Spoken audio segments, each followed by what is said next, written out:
buenas tardes a todos y a todas a una nueva sesión de realidades y retos del cooperativismo agroalimentario dentro del curso especialista en asesoría social, fiscal y laboral de la Universidad de Almería. Bueno, como ya sabéis, porque no es el primer reto y realidades de este curso, pues vamos a tener durante la próxima hora, como mucho, pues un caso práctico que os aproximamos en estos jueves.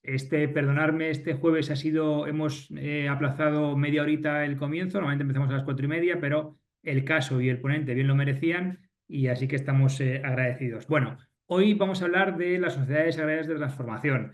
Sé que dentro del curso se acaban de empezar a dar las SAT y es una figura que pues no se le presta la misma atención ni académica ni legislativa que se presta a las cooperativas, cuando además las sociedades agrarias de transformación, en número por lo menos, son más que las cooperativas. En España hay censadas más de 12.000 sociedades agrarias de transformación y ya digo, no están tan bien tratadas en el sentido académico y legislativo que las cooperativas.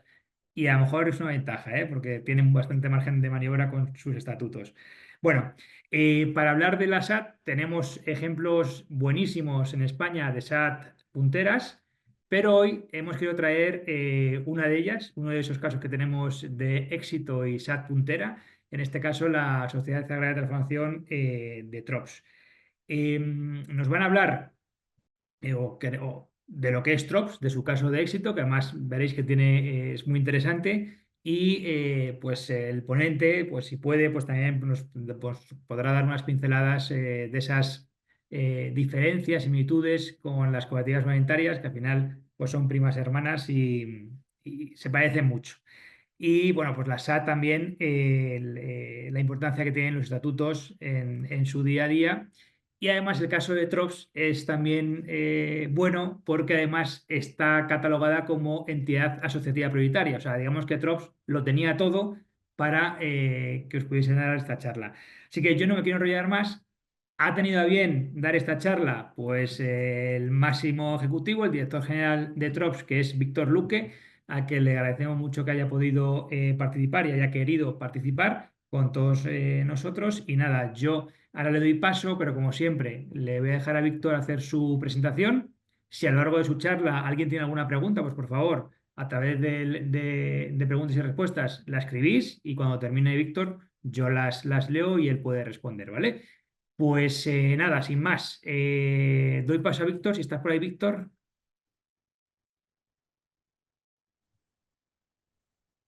Hola Tomás, ¿qué tal? Estupendo. Oye, muchas gracias, Víctor. Pues como decía, te dejo a los mandos para contar el caso Trops. Bueno, contar realmente lo que quieras y yo estoy por aquí por detrás siempre, ¿vale?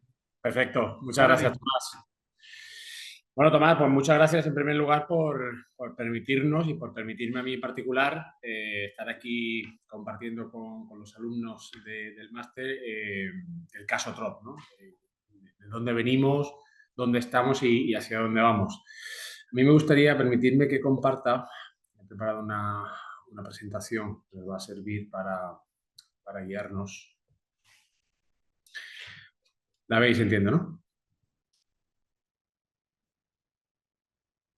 Vale. Se ve, Víctor, se ve. Vale. Trops. Tomás había puesto aquí un título, Realidades y retos del cooperativismo agroalimentario, que abordaremos. Abordaremos también, os contaré un poco la historia de Trops, cómo se originó y lo que hemos ido pasando, positivo y negativo a lo largo del tiempo. Veremos también la ley de SAT, qué características tiene y, como decía Tomás, eh, qué ventajas, qué inconvenientes tiene con respecto a la ley de sociedad de capital, está la sociedad anónima, limitada, etcétera, o la ley de cooperativas, son leyes autonómicas. Y entre medias pues, está la ley de SAT, que data de hace más de 40 años, bueno, pues que tiene sus particularidades y que intentaremos ver y abordar porque aporta ventaja, aporta inconveniente. Y también veremos un poco pues, el sector del tropical para que os hagáis una idea de por qué Trops hoy en día es una entidad asociativa prioritaria y tiene el tamaño que tiene. Y las realidades y retos que tenemos muchas. Bueno, Trops, Trops es una SAT, es una sociedad agraria de transformación, que actualmente aglutinamos a unos 4.000 agricultores que van desde el Alentejo portugués, incluso tenemos un socio en Galicia que planta aguacate en la zona de Sanxenxo, pero fundamentalmente el grueso viene de la zona sur de Portugal, lo que es el Algarve portugués, la zona de Huelva, Cádiz, Málaga, por supuesto, que fue el origen de Trops, la costa tropical de Granada, y ahora recientemente también la Comunidad Valenciana. El sur de Alicante, la zona central de Valencia y la zona norte de Valencia, Castellón, son zonas productoras, con lo cual 4.000 agricultores repartidos en toda la costa mediterránea y la costa atlántica que gestionamos junto con ellos unas 10.000 hectáreas, 70% de aguacate, 30% de mango aproximadamente, 10.000 hectáreas, con lo cual tenemos una media de 2,5 hectáreas.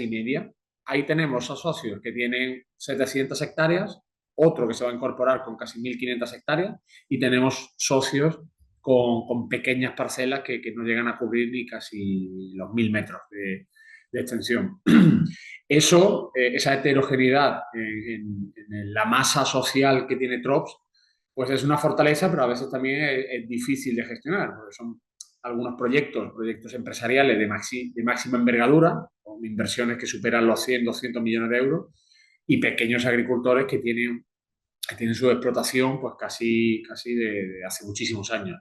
Pero en esa diversidad, en esa heterogeneidad, encontramos el éxito de agricultores que han decidido unirse y que la marca pues, les está avalando.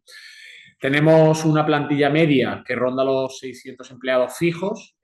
Alcanzamos picos ahora mismo, por ejemplo, que estamos finalizando ya la campaña de aguacate.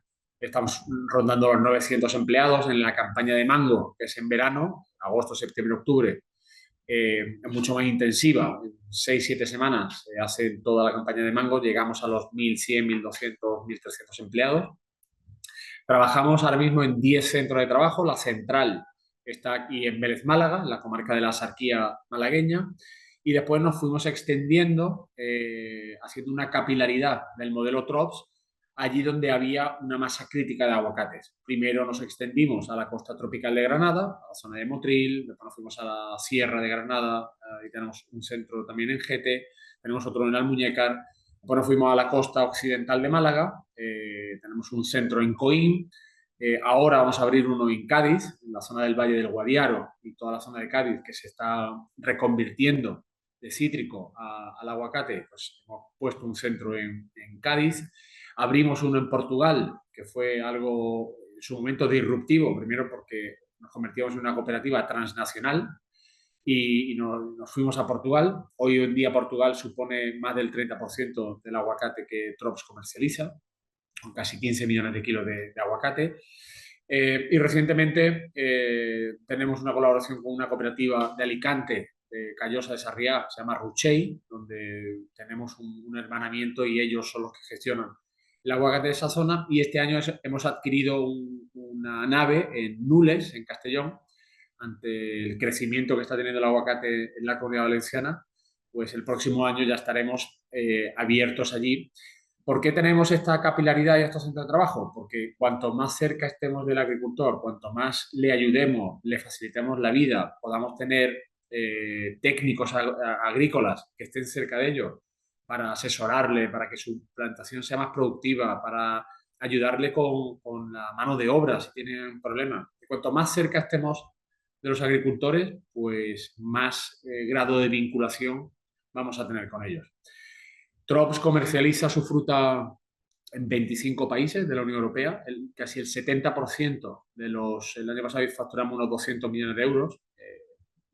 Recordaros que llevamos 5 años de sequía. Este año se ha roto el ciclo de sequía, afortunadamente. La facturación normal de Trops, con el volumen de las 10.000 hectáreas, debería estar pues, entre 300 y pico, 400 millones de euros.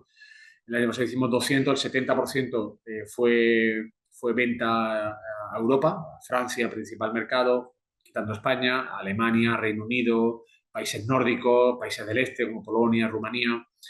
Eh, Somos líderes, tenemos aproximadamente el 45% de la producción total de la península ibérica pertenece a los socios de Trops, el 40-45%. En Portugal mucho más ese grado de penetración. Eh, y somos uno de los líderes en comercialización de toda Europa, junto con un sudafricano, un holandés, y nosotros somos los líderes en comercialización. La historia, Trops se fundó en 1979, en octubre del 79, hemos hecho este año 45 años, justo en Fruit Attraction. Se fundó por 5 agricultores que se unieron para comercializar fresa. El origen de Trops en la comarca de la Sarquía fue para comercializar fresa. En aquella época fue un cultivo que se estaba dando de alguna manera y se unieron para comercializar fresa.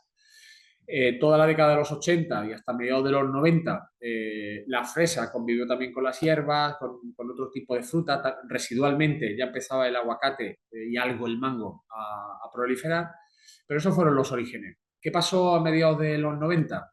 Bueno, pues lo que le pasan a muchas cooperativas o a muchas SAT, que sufren una catarsis, ¿no? Sufren un problema de relevo en aquellas personas que lo iniciaron con éxito y que tuvieron capacidad de crearla y de lanzarla, pero llega un momento en el que ese relevo, y unido a que la fresa dejó de tener posicionamiento aquí a favor de otras zonas como Huelva, como Marruecos, pues Trop se vio en una tesitura compleja, compleja financieramente, compleja desde el punto de vista de gobernanza, compleja desde el punto de vista de futuro, porque no había futuro, la fresa ya no se daba, la hierba no era algo rentable y estuvo a punto de caer, por la situación financiera y de futuro. El equipo de gobierno, la Junta Rectora de aquel entonces, contrató a una consultora, una de las Big Four, para que hiciera un análisis de cuáles eran las alternativas que se podían tener. Y de ese análisis, pues surgió un diagnóstico, surgió una hoja de ruta y la Junta Rectora de aquella época decidió apostar por el consultor que había hecho ese trabajo de esa consultora. Y eso fue un hecho fundamental, porque ese consultor tenía el diagnóstico, tenía una hoja de ruta y tenía unos niveles de profesionalización que hizo que la cooperativa, que Trops, fuera poco a poco profesionalizándose y avanzando hacia un modelo mucho más empresarial, no tanto desde un punto de vista de la gestión personalista, que muchas veces caen o caemos las cooperativas, ¿no? Eso fue un hecho fundamental. El otro hecho fundamental es que un cultivo nuevo, que en aquel entonces estaba empezando a proliferar, como es el aguacate, y ya empezaba el mango a aflorar también, decidió eliminar los vestigios del pasado y apostar por estos cultivos nuevos, que fueron una apuesta, que podía haber salido mal, pero se dio la circunstancia de que una profesionalización unida a un crecimiento casi sin igual, como ha tenido el cultivo del aguacate en los últimos 20-25 años en Europa, pues ha hecho que Trops esté hoy donde está. Por lo cual, en medio de los 90 pasa esto, especializamos en aguacate, profesionalizamos, nos reconocen como organización de productores de fruta y hortalizas, no OPCH. Esto es importante porque las OPCHs bueno, pues tienen ciertos reconocimientos y ciertos privilegios que te ayudan a todo aquello que redunde en la actividad cooperativizada, pues tener determinadas ayudas. Y esto pues, fue un factor también clave que ayudó al relanzamiento de Trops. Ya década de los 2000 nos especializamos 100% en aguacate y en mango. Empezamos ya a hacer pinitos mediados de la década de los 2000 con lo que es la cuarta gama, o lo que es el guacamole. ¿Por qué? Porque había una fruta que era de segunda categoría o incluso menos, que no tenía valor en el mercado y eso había que valorizarlo de alguna forma, había que transformarlo y darle valor. Y ahí empezamos ya a hacer pequeños pinitos con algo que se llama ahora el guacamole, que en aquel entonces pues, era muy, muy residual, hasta que un gigante como Mercadona pues, lo ha ido creando esa categoría y bueno, ya hoy en día el guacamole está perfectamente interiorizado en nuestras compras, ¿no? En 2012 se produjo otro hito fundamental y es que ampliamos, pues casi multiplicamos por 10 la capacidad que teníamos hasta ese entonces. No teníamos capacidad de confeccionar más fruta de un volumen determinado, de madurar, de enfriar y se hizo una apuesta importante por construir unas instalaciones casi de 40.000 metros cuadrados, que es donde estamos hoy, que ya se han quedado pequeñas. En aquel entonces fue un hito muy, muy relevante porque decirle a unos agricultores, no vamos a gastar X millones de euros, muchos millones de euros en crear unas instalaciones, claro, la incertidumbre que se creó en aquel entonces, pero un liderazgo firme hizo que apostaran y apostaran bien. Se han ido creando servicios adicionales como la estación de servicio, como la suministro, como una tienda donde podemos vender tanto online como offline en nuestras instalaciones. Hemos ido desarrollando sinergias y pactos muy relevantes, como fue adherirnos al Pacto de Naciones Unidas. 2019, otro hito fundamental, fue la primera vez que lanzamos el spot en televisión del mango. El mango más mango, esa campaña la lanzamos en televisión. No sé si alguno de vosotros habéis tenido la oportunidad de ver el anuncio del mango o el anuncio del aguacate. Ahora estamos terminando la campaña de aguacate en televisión. Esto fue un hecho disruptivo porque fue la primera vez o de las primeras veces, quitando el plátano de Canarias, que una fruta se anunciaba y creaba marca en televisión. La televisión, para lo que no sepáis, te genera muchísimos impactos, pero es tremendamente costosa. Pero una apuesta igualmente decidida por dar a conocer la calidad que tenía nuestra fruta, que tiene nuestra fruta, el asegurar que es el mango más sabroso, que el aguacate siempre está listo para consumir, el comunicar eso para nosotros era clave.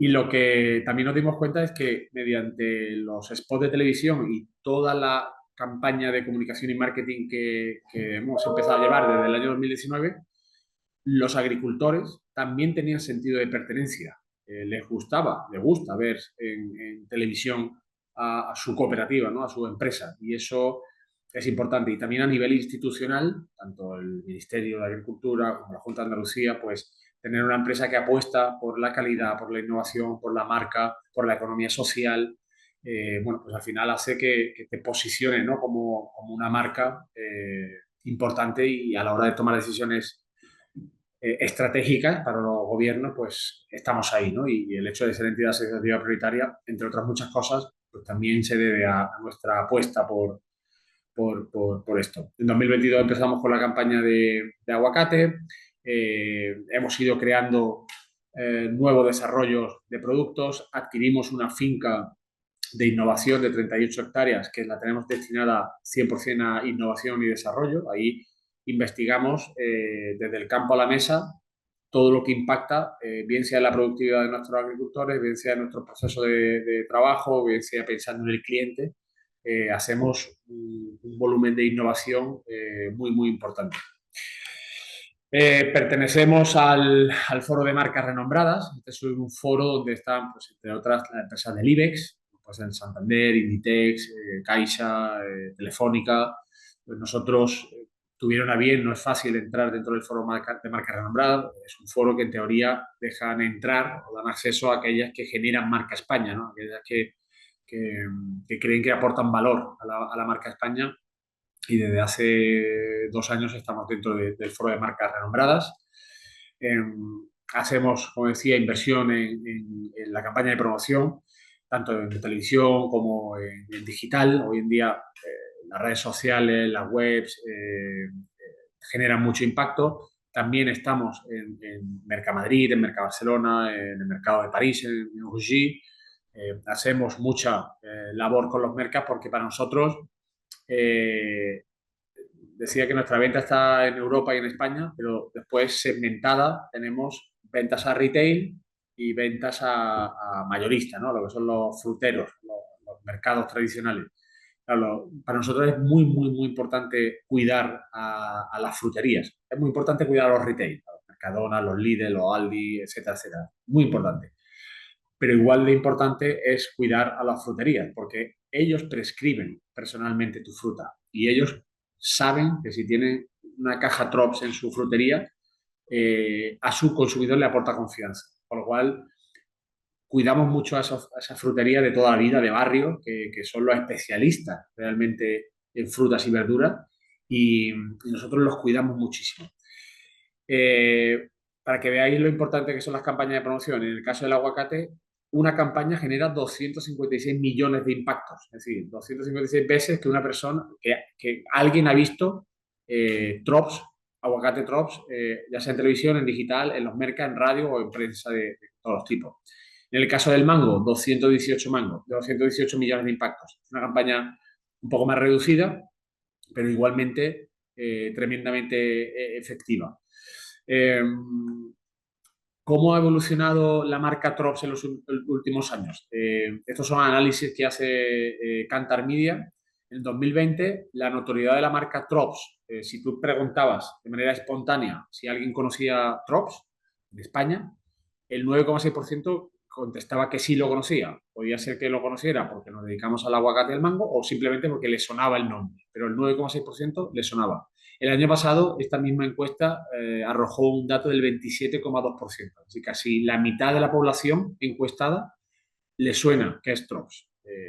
Puede ser que no sepas que nos dedicamos exclusivamente al aguacate y al mango, pero sabe. Eso es un dato tremendamente importante desde el punto de vista del posicionamiento de marca. Estamos, por supuesto, en todas las ferias internacionales, tanto en Madrid con Fruit Attraction, como en Berlín con Fruit Logística, o todas las ferias importantes que se celebran en Europa, ya sea para fruta fresca o sea para productos de cuarta y quinta gama. Por ejemplo, esta semana estamos en Madrid en Gourmets, o estamos en Alimentaria en Barcelona, o estamos en Milán, o estamos en Berlín o en París en las ferias más importantes, porque al final posicionar no solamente tu marca, sino la innovación, tu producto, el ADN que tenemos en Trops como cooperativa, como SAT, tenemos que transmitirlo. Tenemos este club de fruterías, que estamos muy orgullosos de tenerlo. Ellos son nuestros máximos prescriptores. Tenemos una cantidad de vídeos, de comentarios en redes sociales que son ellos los principales prescriptores. Y no hay nada mejor en la vida que crear confianza y que esa confianza venga de otros, venga de quien te vende tu producto. Eso, desde el punto de vista del marketing, es lo que todo el mundo desea, que sean otros prescriptores los que defienden o los que promocionan tu producto o tu servicio, ¿no? Lo cual para nosotros es un bastión increíble, tanto en España como en Francia. En Francia nos dimos cuenta que el consumo de aguacate se incrementó un año exponencialmente y no sabían por qué, no sabíamos por qué, porque no se había hecho una campaña diferente.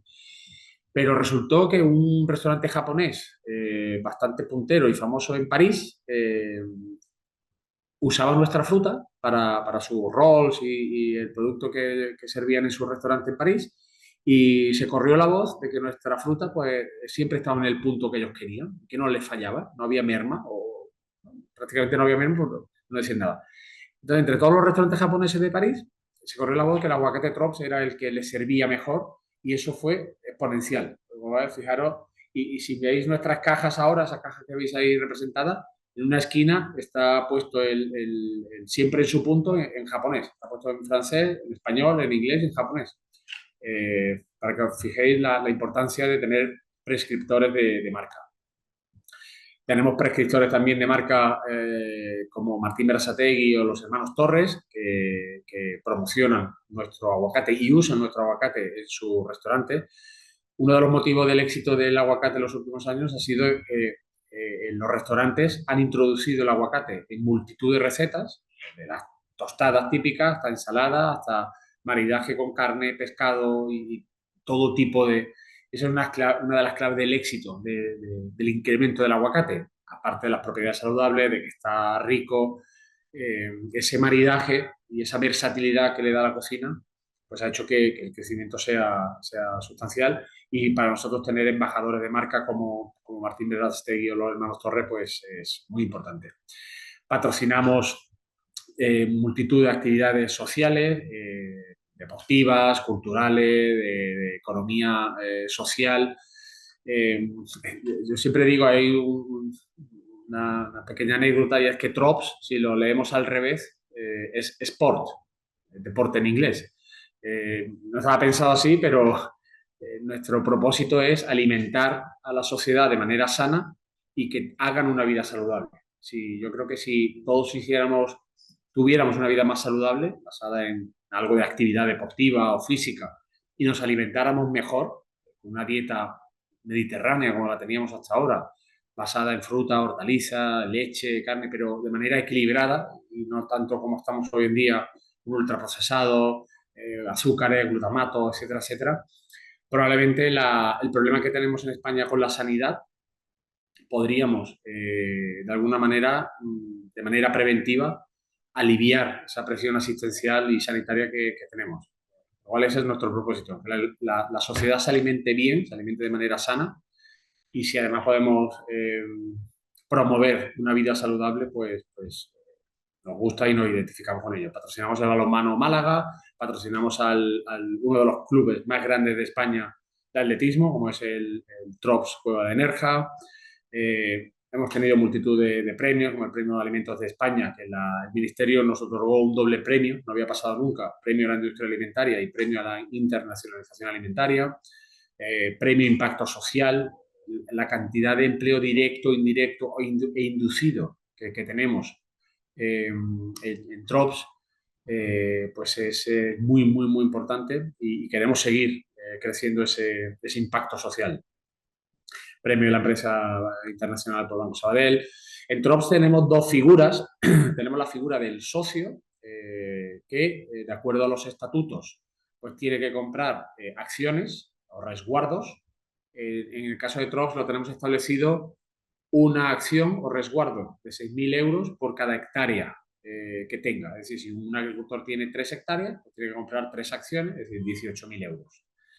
Esa es la figura del socio, que tiene una serie de ventajas, entre ellas pues, que toda la fruta se comercializa, que todas las liquidaciones de su fruta están personalizadas en función de la calidad, se le asesora y se le hace análisis de laboratorio a toda su fruta, se hacen planes de abonado y de riego, se le da mucha formación, se le aporta apoyo financiero, tiene precios especiales para el suministro de abono y productos fitosanitarios, participa de todo el grupo empresarial TROPS. TROPS es una SAT, pero también tenemos sociedades mercantiles, como la del guacamole, como es la de la importación, como es la del Centro de Innovación, que generan beneficios, y esos beneficios al final retornan al socio. Y la otra figura que tenemos es una figura transitoria, como es la del colaborador. El colaborador no compra acciones en primera instancia, está durante un periodo de 1 o 2 años funcionando con TROPS, igual, los mismos derechos y obligaciones, pero sin comprar acciones, y conociendo el modelo. Y pasado un determinado tiempo, pues pasan de colaboradores, pasan a socios. Por lo tanto, el régimen jurídico de TROPS pues, se basa en este Real Decreto que data del año 81, el decreto 1776/1981, el 3 de agosto, en el que se aprueba el estatuto que regula la Sociedad Agraria de Transformación. Posteriormente se desarrolló el Real Decreto que desarrolla esta ley del 14 de septiembre del 82, y accesoriamente pues, nos regimos también evidentemente por el Código Civil y de manera supletoria por la ley de cooperativa y la ley de sociedad de capital, aunque a efectos a veces jurídicos, cuando hay un vacío legal, bien sea de la ley de SAT o bien sea de los estatutos que regulan a cada una de las SAT, los jueces y tribunales suelen irse a la ley de cooperativas, que es lo que más se asemeja al modelo de economía social de una SAT. ¿Cuáles son las principales diferencias entre una SAT y una cooperativa? Bueno, pues una SAT tiene una naturaleza asociativa civil, mientras que una cooperativa tiene una naturaleza mercantil. En cuanto a la regulación, las leyes de SAT, no sé si la habéis tenido oportunidad de leerla o de verla, pues es bastante sucinta, muy, muy liviana, con lo cual básicamente lo que te remite es a los estatutos que van a autorregular cada una de las SAT, fundamentalmente. Hay algunas comunidades autónomas que han desarrollado su propia regulación, como es Cataluña. Sin embargo, las leyes de cooperativas sí que están más desarrolladas y además cada comunidad autónoma tiene sus propias leyes y son mucho más férreas y están bastante más normalizadas que la ley de SAT, que es una ley estatal. Respecto al registro de tutela, el registro de la SAT lo lleva el Ministerio de Agricultura, mientras que el registro de cooperativa depende de cada comunidad autónoma, con lo que eso conlleva. En cuanto al sistema democrático, una SAT para la elección de la Junta Rectora, por ejemplo, la Asamblea es un hombre, un socio, un voto. Pero en nuestro caso, por ejemplo, para aquellas decisiones que incumban decisiones económicas, sí que ponderan las acciones que tiene cada uno. Entonces, cuando tenemos que decidir una inversión o una desinversión o cualquier acción que tenga un impacto económico, que suelen ser todas, hay un peso ponderado de las acciones que tiene cada agricultor. Mientras que la cooperativa tengas las hectáreas que tenga, un hombre, un voto para todo, ¿no? El régimen jurídico de la SAT son sociedades más cerradas, lo regulan su estatuto, los estatutos pueden dejar entrar o no a nuevos socios, mientras que las cooperativas agrarias pues, es un principio de libre adhesión en la entrada y salida de socios, ¿no? No puedes poner tanto coto, ¿no? Tanto límite. Con respecto a las operaciones con terceros, aquí no están limitadas. Nosotros, por ejemplo, tenemos esos acuerdos con colaboradores, con esa figura intermedia, y en las cooperativas pues sí que están un poco más limitadas. Respecto a la liquidación de resguardos o acciones, la liquidación en el caso de la SAT es a valor real del patrimonio social, mientras que la liquidación en la cooperativa es una liquidación a valor nominal de las aportaciones sociales que ha realizado. En el caso de la SAT, el capital variable no son sociedades de capital variable. En el caso de baja de un socio, se reduce el capital social estatutario, pide la baja, se le reembolsa y sale. Y en la cooperativa agraria sí que son capital variable. El órgano de administración en una SAT es la Junta Rectora y el órgano soberano es la Asamblea General de Socios. En el caso de la cooperativa, similar, pero denominamos consejos rectores y sigue también habiendo una asamblea como máximo órgano de decisión. En el caso de fondos sociales, las SAT no son obligatorias las dotaciones de ningún fondo social, el fondo de reserva obligatorio o el fondo de formación y promoción, mientras que en la cooperativa sí que hay que dotar un porcentaje de esos resultados positivos.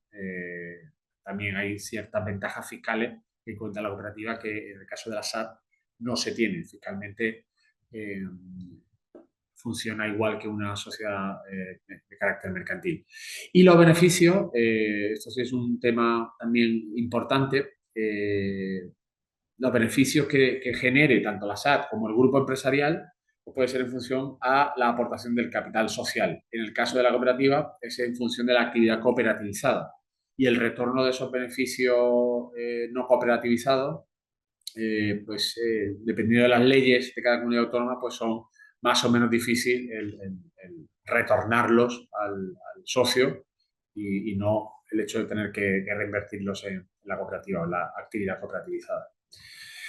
En el caso de TROPS, he puesto aquí un breve resumen de las cuestiones más fundamentales de nuestros estatutos, que al final es lo que realmente nos regula, los estatutos de TROPS. Los estatutos de TROPS, como todo en la vida, se han ido actualizando y se siguen actualizando y se seguirán actualizando.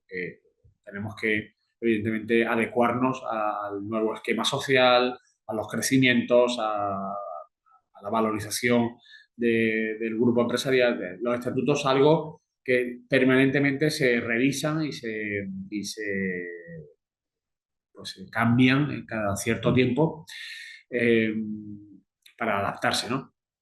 Nuestros estatutos se asemejan bastante a los de una cooperativa, pero tienen evidentemente sus particularidades. En primer lugar, pues se establece una regulación detallada del régimen jurídico del socio, Pues hay un sistema completo y estructurado de altas y bajas de socios, cuándo pueden entrar, a qué precio, el periodo de preaviso si quieren salir, la permanencia mínima que tienes que tener de 5 años a la cooperativa, penalizaciones en caso de que sea una baja no justificada, es decir, el régimen jurídico de entrar, salir o permanecer está perfectamente detallado y claro.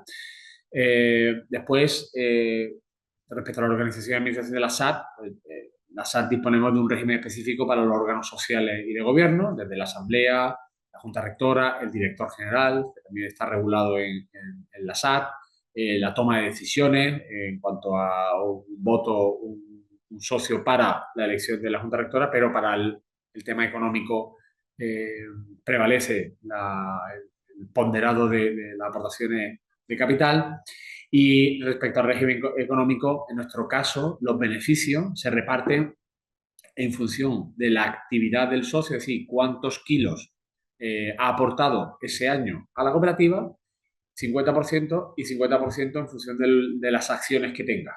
Es decir, que así se pondera, por un lado, el capital que tiene aquí y por otro lado, que un año aporte más o menos kilos a la cooperativa, con lo cual entendemos que es un sistema bastante equilibrado y balanceado en cuanto a la generación de valor, ¿no?, en la cooperativa. Eh, Aquí os voy a hacer rápidamente un repaso por cómo está Trops en el mercado europeo del aguacate del mango. El mercado se prevé que en 2030 el aguacate sea la fruta más comercializada del mundo.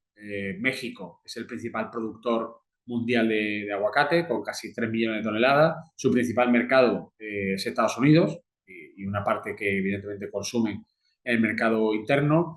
Colombia es un gran productor, República Dominicana es un gran productor, pero lo consume todo en mercado interno, casi el millón de toneladas que se produce allí. Perú ha crecido enormemente en los últimos años y es la despensa de Europa. Ahora, a partir de abril-mayo, que termina la campaña nacional de aguacate aquí en España, entra Perú en producción y se alarga pues, casi hasta octubre. Entra Chile en el mercado europeo. Ahí veis cómo España ni aparece. España en el año 2003 representaba casi el 40% de las 72.000 toneladas que se consumieron en Europa. España ha perdido su papel dominante en favor de otros mercados como puede ser el marroquí, Israel y por supuesto pues, Perú y Chile, que son los principales abastecedores de Europa. En los últimos 20 años, en 2003, como decía, 72.000 toneladas, el año 2023 más de 900.000 toneladas, 2024 hemos cerrado cercano al millón de toneladas, 965.000 toneladas, esto es un 1.700% en los últimos 20 años, o lo que es lo mismo, un incremento anual sostenido del 16%. Esto hay muy pocos productos, ya sean agroalimentarios o no agroalimentarios, que hayan tenido un crecimiento sostenido de doble dígito y cercano al 20% de manera sostenida en los últimos 20 años. Los principales países consumidores de Europa son Francia, España, Alemania, Reino Unido, Italia, muy residual, no marida bien el aguacate de momento con la pasta y con la dieta italiana. Los países nórdicos, en términos de volumen absoluto, no son tan representativos como España, Francia, Alemania y Reino Unido, pero en términos de consumo per cápita, como veremos ahora, son muy importantes. Dinamarca, Noruega, Suecia por encima de los 3 kilos por persona y año. En Estados Unidos se consumen 5 kilos por persona y año. Yo, particularmente, que me como medio aguacate por las mañanas para desayunar, pongamos que consumo 200 días al año, 200 días al año por 100 gramos en medio aguacate, medio, pues estoy consumiendo 20 kilos por persona y año. Yo, no sé cada uno de vosotros que estáis escuchando, si pudierais hacer vuestro consumo per cápita, ¿dónde estaríais encuadrados? Algunos en el cero, otros como yo en heavy users. La media en Europa este año 2024 está en 1,8. En 1,8. España está en 1,5 aproximadamente kilos por persona año. El aguacate es una fruta cara y la consumen rentas medias altas Con lo cual, bueno, ahí queda todavía mucho margen de mejora para ponernos al nivel de consumo, por ejemplo, de Estados Unidos.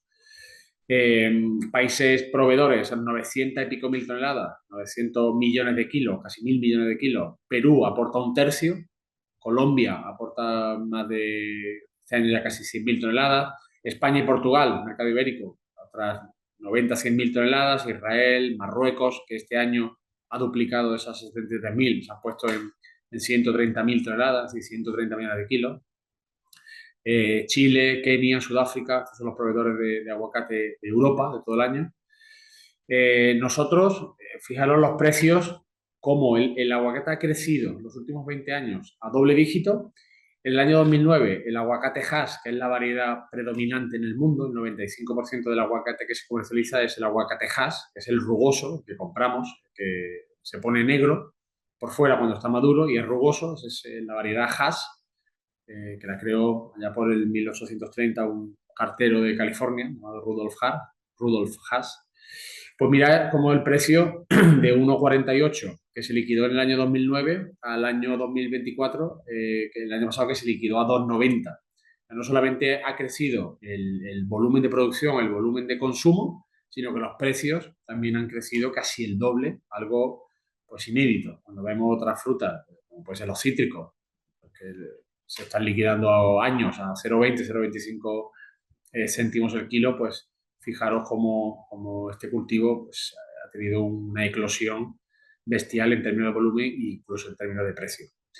Estas son las variedades principales, el hash es casi el 80%, después hay otras variedades como el lamb hash, variedades polinizadoras, como son el fuerte, el bacon, Ettinger y demás.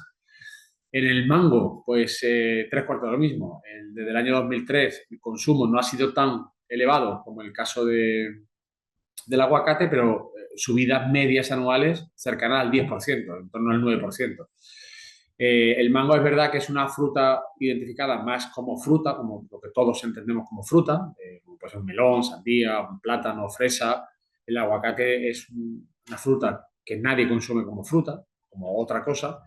El mango lo que estamos viendo es que gusta mucho, pero tenemos que saber adaptarnos a los nuevos tiempos y tal vez dar el mango de una forma que el consumidor le sea más fácil consumirlo, ¿no? y comerlo. En términos de consumo, pues Reino Unido, más de 100.000 toneladas, España cercano también a 100.000 toneladas, Alemania, Francia, Italia consume más mango que aguacate, Países Bajos, Bélgica. En términos de consumo per cápita, parecido al aguacate, un poco menos el consumo en términos per cápita está en 1,5 kilos aproximadamente.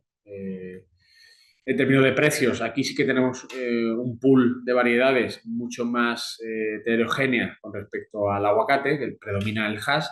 Aquí la variedad predominante en España es una variedad que se llama Austin, que es una variedad así apepinada, como un balón de fútbol americano, el Austin. Después hay otras variedades, pues, como el Irving, como el Kit, como el Kent. Y aquí vemos que los precios sí que se han mantenido más o menos estables a lo largo de los años.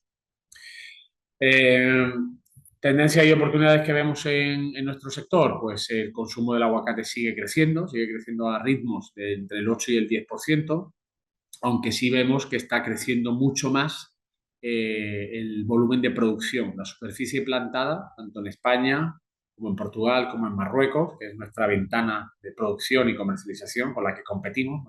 Nosotros no competimos con Perú ni con Chile, algo con Colombia, pero lo que es nuestra ventana de producción, el volumen que va a venir en los próximos años va a ser muy superior a ese 8 o 10%, con lo cual pues estamos invirtiendo todo el sector mucho en intentar empujar a la demanda para que el precio pues, no se vea deteriorado, no se erosione. El mango va a seguir también creciendo, a unos ritmos algo inferiores al aguacate. Lo que sí estamos viendo que se va a desarrollar muchísimo es todo lo que es la cuarta y quinta gama. Puede ser guacamole, pueden ser bebidas funcionales basadas en aguacate o en mango, pues enriquecidas con proteínas, con probióticos, bebidas muy funcionales, gazpachos. Con el hueso del aguacate ya se está investigando para productos cosméticos, para hacer polímeros que nos sirvan como envases reciclados, reciclables en base a ese hueso, aceite de aguacate. En Estados Unidos se está vendiendo a $30 el litro, para que os hagáis una idea, el aceite de aguacate. Es decir, todo lo que sea cuarta, quinta gama nos va a permitir competir contra mercados pues que por costes salariales o por normativas laborales o en cuestiones fitosanitarias tienen más ventajas que nosotros. Nosotros tenemos que aprovechar nuestra cercanía al mercado, nuestra innovación para poder seguir siendo muy competitivos. Eh, la sostenibilidad está por bandera. Nosotros queremos ser una empresa cero carbon. Las 10.000 hectáreas que tenemos está medida la huella de carbono que capturamos, que capturan la masa forestal, y tenemos 95.000 toneladas de CO2 que capturan los árboles de la atmósfera, y eso nos permite, junto con toda la inversión que tenemos en placas solares y demás, ser una empresa carbono cero, cero carbon. Eh, Seguir invirtiendo en aguacates listos para consumir, es una de las claves del éxito, es decir, cortarlos y estar perfectamente ya en el punto. Esto, que no lo creáis, tiene una complejidad tremenda, porque coger un aguacate verde y en base a tecnología madurarlo en el punto en el que un cliente de Estocolmo me dice yo quiero tener el aguacate listo para consumir, claro, eso genera una ingeniería de cuánto tiempo tenemos que tenerlo madurando, cuánto tiempo tardamos en llegar a Estocolmo, cuántos días vas a quererlo tú tener en tu lineal, cuántos días quieres que lo tenga el consumidor final en su casa. Toda esa ingeniería hace que nuestros aguacates pues, generen confianza en el consumidor. Innovar en envases, implementar la producción, como decía anteriormente. Y ya termino con los retos que veo en el sector. Eh, Hay varios retos. Hay un reto, yo creo que es compartido con otros sectores, como es el reto del relevo generacional. Estamos viendo cómo los nuevos herederos, hijos, hijas de agricultores de toda la vida, ganaderos, pues no quieren seguir con la explotación de los padres, y eso pues al modelo cooperativo es una amenaza porque evidentemente hay inversores y el mundo agroalimentario que hasta hace muy poco no estaba en el foco de los grandes fondos de inversión o de los fondos de inversión en general, pues claro, los grandes fondos, uno, por estrategia de diversificación de riesgo, y dos, porque si hay algo importante en la vida es beber agua y alimentarte, y hay 8.000, casi 8.500 millones de personas que alimentar en el mundo, pues este relevo generacional está haciendo que grandes fortunas, fondos de inversión o empresas del sector, pues vayan aglutinando y comprando pequeñas parcelas, pequeñas explotaciones, y eso al modelo cooperativo es una amenaza, por lo cual tenemos que intentar darle respuesta. ¿Y cómo le damos respuesta? Bueno, pues facilitando en todo lo posible a esas nuevas generaciones con tecnología. Hoy en día, desde tu móvil, puedes ver si tu finca se está regando bien, si se están poniendo los insumos adecuados, facilitándole la mano de obra, que es otro de los problemas que tenemos. No hay mano de obra ni en cantidad, ni en calidad, ni en compromiso que puedan llevar el día a día de una explotación para hacer la poda, la recogida, etcétera, etcétera. Entonces, desde las cooperativas tenemos que ser capaces de organizar esa mano de obra, de formarla, de darle equipo, de ayudar a que el trabajo sea pues mejor, ¿no? No tan duro como hasta ahora, y yo creo que la tecnología nos tiene que ayudar a que un trabajador, pues con ayuda mecánica, con ayuda de gafas, sea capaz de identificar si una fruta está bien para cortar o no, y tenemos que darle respuesta a ese relevo generacional y a esa falta de mano de obra. Después, claro, estamos en un sector en el que sí o sí o nos digitalizamos y modernizamos nuestras explotaciones, porque eso nos va a dar mayores productividades, menores costes y mayor capacidad de rentabilizar.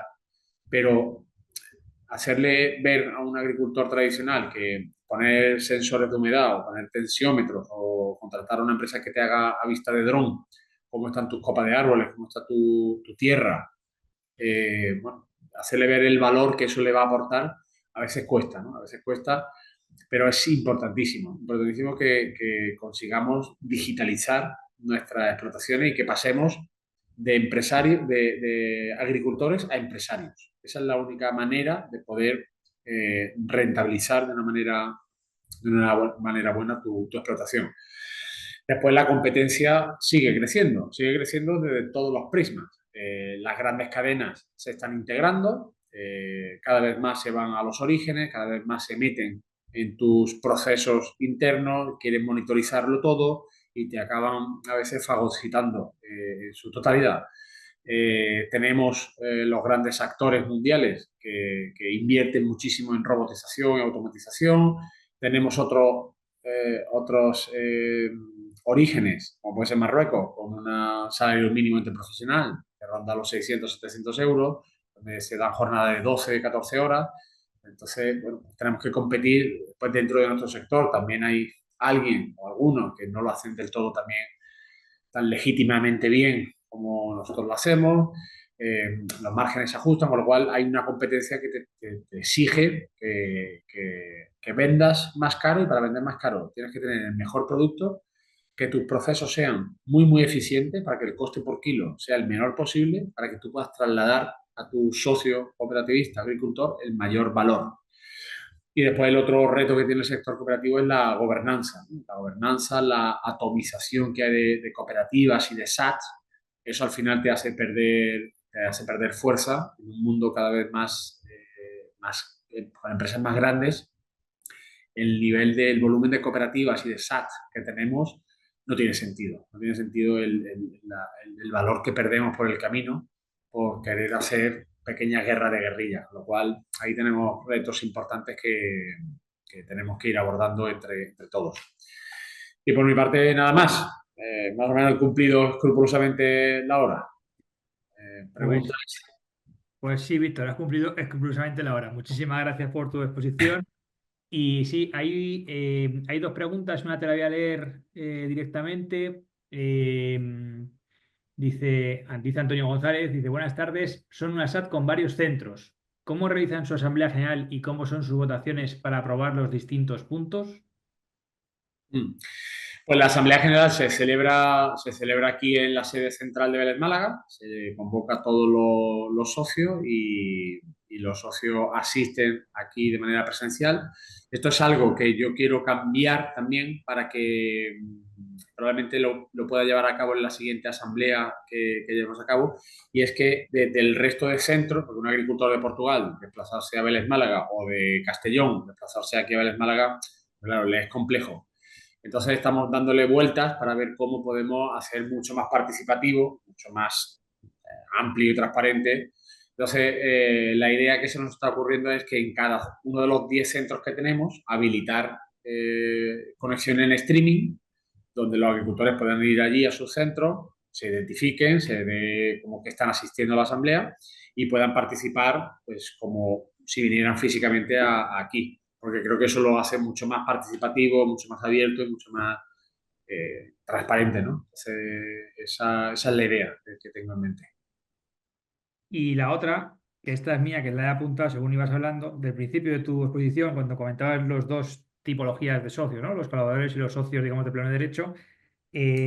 Has comentado que los colaboradores era como una figura intermedia en la que estaban como colaboradores y luego pasaban a socios. Entonces, Sí. esos colaboradores los tenéis limitados, es decir, como se ponía también decías que se renovaba cada año el colaborador, hay un determinado momento que dice, mira, tú como máximo puedes estar 3 años colaborador y si a los 3 años no quieres ser socio, pues tampoco eres colaborador. ¿Eso lo tenéis así contemplado o cómo lo tenéis? No, idealmente debería ser así. ¿Qué pasa? Que llevamos 4 o 5 años con una sequía tremenda, con lo cual había que ser flexible, porque había agricultores que no podían desembolsar 6.000 euros por hectárea. Entonces, bueno, pues ahí hemos tenido una época de flexibilidad, de entendimiento de la situación. Los colaboradores, nosotros le descontamos un 3% del precio y a medida que pasan los años, si sigue como colaborador y no pasa a la figura de socio, se va incrementando ese porcentaje, con lo cual al final llega un momento en el que el descuento que se le hace por no ser socio no le compensa, o sea, se paga solo además nosotros somos muy flexibles en cuanto al pago de las acciones. Puedes pagar 300, 400 euros y el resto ir liquidándolo con la fruta. Hay mucha flexibilidad ahí. Pero bueno, hay que, en cada momento venimos de una época compleja, compleja, aún así Trops ha ido creciendo todos los años, pero hemos sido flexibles, hemos sido flexibles. Vale, pues no hay más preguntas. Yo también me ha llamado la atención otra, pero bueno, esto es común a otros cultivos. En esa diapo que ponías de los precios, de la evolución de los precios, de verdad que empezabas en 1,48, estabas en 2,90, en casi 3, pero había un año, que es el 2022, que caía en picado el precio y luego se recuperaba otra vez en 2023. Ese fue año récord de producción. Vale. O sea, la explicación era que había exceso de oferta, había mucho aguacate y Sí. perfecto, Eso perfecto. fue año récord de producción en toda España. Ujú. Pues nada, Víctor, no tengo más preguntas por aquí de los alumnos o asistentes que nos han escuchado, te han escuchado a ti hoy. Y por mi parte solo queda despedirme hasta la siguiente sesión de retos y redes del sector agroalimentario y finalizar, Víctor, agradecerte mucho tu tiempo, el rato que has dedicado a nuestros alumnos del máster en la Universidad de Almería. Y nada, hasta pronto. Muy bien, un placer. Un saludo a todos. Adiós. Adiós.